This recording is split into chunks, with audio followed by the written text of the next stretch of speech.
गुलकारी के मैदान में इज्जत, शोहरत और दौलत कमाने के बाद शोबिस की दुनिया की चकाचौंध छोड़कर तबलीगी हो जाने वाले जुनैद जमशेद की जिंदगी तजादात से इबारत थी और वो उम्र भर ये फैसला न कर पाए कि वो एक दीनदार बनना चाहते हैं या कि दुनियादार। जुनैद जमशेद 7 दिसंबर सन 2016 के रोज सुबह खैबर पख्तूनख्वा के इलाके हवेलियां के करीब PIA का एक मुसाफिर तैयारा गिरने के नतीजे में अपनी तीसरी बीवी समेत जहाने फानी को रुखसत हो गए थे। नर्म आवाज और मुलायम लहजे वाले जुनैद जमशेद की तमाम जिंदगी एक पड़ाव से दूसरे पड़ाव की जानिब सफर से इबारत रही। जुनैद की जिंदगी का इख्तिताम एक दुनियादार मॉडर्न मजहबी शख्सियत के तौर पर हुआ जो मौलाना तारिक जमील के पैरोकार थे और तबलीगी जमात से वाबस्ता थे। जुनैद जमशेद खुद बताते हैं कि मैं फाइटर पायलट बनना चाहता था, नहीं बन सका। डॉक्टर बनना चाहता था, नहीं बन सका। इंजीनियर बनना चाहता था, नहीं बन सका। गुलकार नहीं बनना चाहता था लेकिन बन गया। जुनैद गुलकार बने और ऐसे गुलकार बने कि सन 2003 में BBC के एक सर्वे के मुताबिक इनका मिल्ली नगमा दिल दिल पाकिस्तान दुनिया का तीसरा मकबूल तरीन गीत करार पाया। लेकिन जुनैद गुलकारी के पड़ाव पर भी नहीं रुके। इस मैदान में शोहरत, इज्जत और दौलत कमाने के बाद इन्होंने एक बार फिर अपने समत बदल दी और शोबिस की चकाचौंध छोड़कर मजहब की दुनिया की तरफ निकल गए। इनकी सिमावी फितरत ने इन्हें वहां भी टिकने नहीं दिया और वो वापस आ गए। इन्होंने एक फिल्म में काम करने के लिए दाढ़ी भी तरछवा दी। अलबत्ता इनकी वापसी मुख्तसर साबित हुई और एक बार फिर दीन की जानिब लौट गए।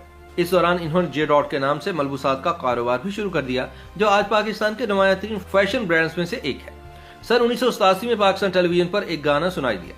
4 लड़के खुली जीप में बैठकर एक सब्जादार में आते हैं और गाना शुरू कर देते हैं। इन्हीं के दरमियान सब शर्ट और सफेद पतलून में मलबूस एक दुबला पतला नौजवान भी है जिसकी आवाज धीमी और मुलायम है, लेकिन इसके बावजूद आवाज, शायरी, मौसीकी और इन सब से बढ़कर कुछ ऐसा जोश जज्बा है कि सारी चीजें मिलकर ऐसी केमिस्ट्री पैदा करती हैं कि ये गाना मुल्क के हर दिल में धड़कने लगता है। आज दिल दिल पाकिस्तान को मुल्क का दूसरा कौमी तराना समझा जाता है। इसकी मकबूलियत का मुंह बोलता सबूत ये है कि बॉलीवुड ने दिल दिल हिंदुस्तान के रूप में मक्खी पर मक्खी मारने में ज्यादा देर नहीं लगाई। जुनैद जमशेद गुलकारी की तरफ मंसूबाबंदी से नहीं आए थे। उन्होंने एक इंटरव्यू में बताया कि उन्होंने गुलकारी अपने भाई हुमायूं की वजह से शुरू की। जुनैद जमशेद के बकौल मैं गिटार बजाता था, वो गाना गाता था। जब वो नहीं होता था तो मैं उसके गानों की रिकॉर्डिंग मुसलसल सुना करता था और साथ साथ गाता भी रहता था। इसी तरह मैं भी गाने लगा, हालांकि उसकी आवाज मुझसे कहीं अच्छी है। उसी जमाने में इसी इत्तफाकिया गुलकार पर मौसीकार रोहेल हयात की नजर पड़ गई, जिन्होंने जुनैद को अपने साथ गाने की दावत दी। बकौल इनके मुझे शुरू में ही बेहद तख्लीकी गिरोह मिल गया जिसमें सलमान अहमद, रोहेल हयात, शहजाद, नुसरत हुसैन और रिजवानुल हक शामिल थे। मैं इन सबको अपना गुरु मानता हूँ। इस गिरोह की सोहबत में जुनैद जमशेद की वो तरबियत हुई जिसने नामवर मौसीकार सोहेल राना को ये कहने पर मजबूर कर दिया कि मैंने अपने प्रोफेशनल जिंदगी में तुम जैसा फिनोमेना नहीं देखा। इन नौजवानों के कायम करदा म्यूजिक बैंड को बड़ी आसानी से पाकिस्तान का मकबूल तरीन म्यूजिक बैंड कहा जा सकता है, लेकिन जुनैद की फितरत में करार नहीं था। वो कहते हैं कि तमाम तर इज्जत के बावजूद मुझे अंदर से कमी का एहसास सताता रहता। इनकी ये कमी तबलीगी जमात के मौलाना तारिक जमील के हाथों पूरी हुई और जुनैद सब कुछ छोड़कर दीन इस्लाम की आफाकी तालीमात की जानिब मायल हो गए। अब जो जुनैद सामने आया तो सब उन्हें देखकर चौंक गए। चेहरे पर क्लीन शेव की बजाय स्याह दाढ़ी थी, तन पर जीन्स और शर्ट की बजाय कुर्ता और हाथों में गिटार की बजाय तस्बीह और मुंह पर उमानवी गीतों की बजाय हमदोनात। इनके गुरु शुएब मंसूर ने इन्हें वापस लाने की बड़ी कोशिश की और इसमें किसी हद तक कामयाब भी हुए, लेकिन जुनैद का दिल अब ग्लैमर की दुनिया से भर चुका था। इस बात ने शुएब को इस कदर सीख पा किया कि इन्होंने इसी मौजू को अपनी पहली फिल्म खुदा के लिए में भी छेड़ा।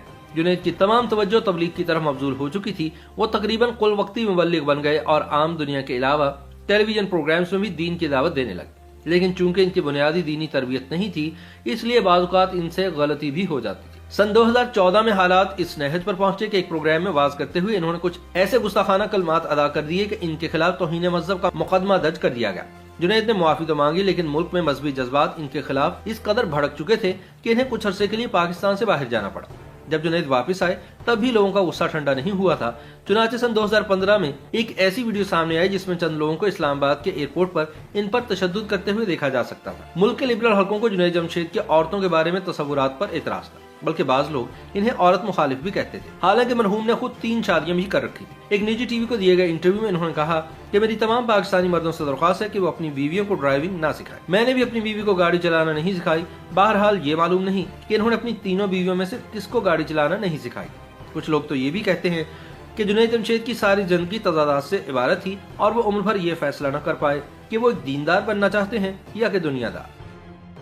YouTube पर गूगली न्यूज देखने के लिए youtube.com की सर्च बार में गूगली न्यूज टीवी टाइप करें। गूगली न्यूज के पेज पर सुर्ख रंग के सब्सक्रिप्शन वाले बटन पर क्लिक करना ना भूलिए। YouTube पेज पर अपलोड होने वाली वीडियो से बाखबर रहने के लिए बेल आइकन पर क्लिक कीजिए। आपको हर नई वीडियो के बारे में नोटिफिकेशन मौसूल हो जाएगा।